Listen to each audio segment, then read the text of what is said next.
हरे कृष्णा। आज की इस वीडियो में हम जानेंगे ज्योतिया का व्रत कब धारण किया जाएगा, पूजा का शुभ मुहूर्त कब होगा और पारण का समय कब होगा। तो आइए जानते हैं। ज्योतिया व्रत को जीवित पुत्रिका व्रत के नाम से भी जाना जाता है। ज्योतिया व्रत हिंदू धर्म में बहुत खास माना जाता है।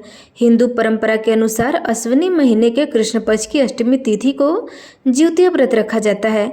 इस व्रत को पितृपक्ष के दौरान ही महिलाएं निभाती है।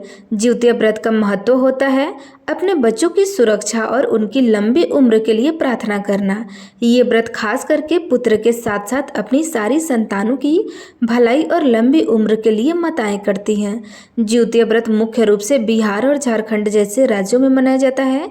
इस बार ज्योतिया व्रत 14 सितंबर रविवार को रखा जाएगा। माना जाता है कि इस व्रत को करने से संतान को कोई दुख तकलीफ नहीं होती है और उनकी आयु बढ़ती है। इस व्रत को पितृपक्ष के कृष्ण पक्ष की अष्टमी को ही नहीं बल्कि अश्विनी शुक्ल पक्ष की अष्टमी को भी रखा जाता है, जो कि नवरात्रि काल में आती है। दोनों व्रतों का फल एक जैसे होता है, इसलिए अपने परिवार की परंपरा के अनुसार कोई भी महिलाएं इनमें से कोई भी व्रत रख सकती हैं। ज्योतिया व्रत की अष्टमी तिथि प्रारंभ हो रही है 14 सितंबर को सुबह 5:04 पर और तिथि का समापन होगा 15 सितंबर को सुबह 3:06 पर। इसके साथ ही ज्योतिया व्रत का पारण 15 सितंबर सोमवार को होगा। पंचांग के अनुसार हर साल अश्विनी माह में कृष्ण पक्ष की 7वीं तिथि पर ज्योतिया व्रत नहाया खाया होता है और इस बार ज्योतिया का नहाया खाया 13 सितंबर को होगा। वहीं पे 14 सितंबर रविवार के दिन सूर्योदय से पहले ब्रह्म मुहूर्त में ज्योतिया ओढ़गन रहेगा। ब्रह्म मुहूर्त रहेगा सुबह 4:33 से लेकर 5:19 तक।